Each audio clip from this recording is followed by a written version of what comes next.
पिंपरी चिंचवडमध्ये उभारण्यात येणाऱ्या छत्रपती संभाजी महाराजांच्या पुतळ्याला उभारणीच्या आधीच तडे गेलेत। या प्रकरणी महापालिका प्रशासन ठेकेदाराला पाठीशी घालतंय। सरकार आणखीन एक पुतळा कोसळण्याची वाट पाहतंय का, हाच सवाल या निमित्ताने उपस्थित केला जातोय। सविस्तर पाहूयात।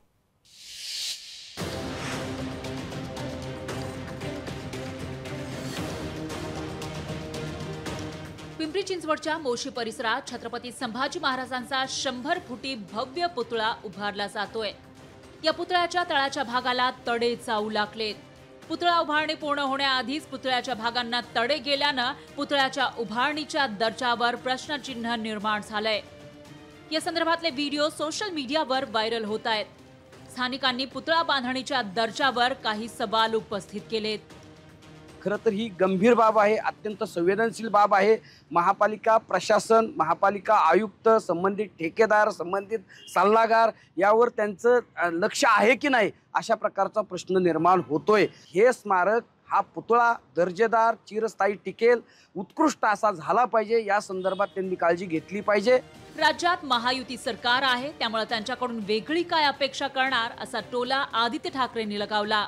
मोशी भागामध्ये छत्रपती संभाजी महाराजांचा पुतळा उभारायचा होता, परंतु तो 100 फुटांचा पुतळा असताना त्याला अगोदरच जे आहे ते त्या कामाला आताच तडे गेलेले आहेत। हे सगळे ह्याच राजवटीकडून आम्ही अपेक्षित करतो। या पुतळ्याच्या कामाच्या चौकशीसाठी सर्वपक्षीय समिती नेमण्याची मागणी राष्ट्रवादी शरदचंद्र पवार पक्षानं केली आहे। आता इथून पुढे जे काम झालेल्या चुका संदर्भात त्याची चौकशी व्हावी।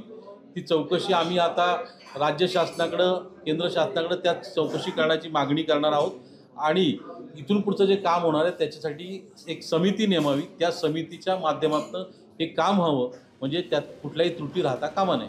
पालिका आयुक्त शेखर सिंग यांनी मात्र या प्रकरणात सारवासारव केली। पुतळ्याच्या काही भागाला गेलेले तडे नंतर सांधून घेता येतील असा दावा शेखर सिंग यांनी केला। पुतळ्याची उभारणी अजून सुरुवात झालेली नाही।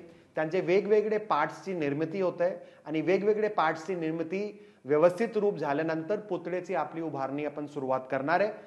पार्ट बाय पार्ट ते पुतळ्याचं इन्स्टॉलेशन होणार आहे। 100 फीटचा जवळपास पुतळा आहे, म्हणून मोठा पुतळा असल्यामुळे त्याला पार्ट बाय पार्ट मध्ये आपल्याला इन्स्टॉल करावा लागतो। मालवणमधील पुतळा दुर्घटना ताजी आहे। अशा परिस्थितीमध्ये ठेकेदाराची पाठराखण करण्याऐवजी या प्रकरणी तातडीनं कारवाई करणं अपेक्षित आहे। सरकार या प्रकरणी सुमोटो काही कारवाई करतंय का ते पाहावं लागणार आहे। सुशांत डुमरे, लोकशाही मराठी, पिंपरी चिंचवड। लोकशाही मराठी, ऐका, पहा, जागरूक रहा।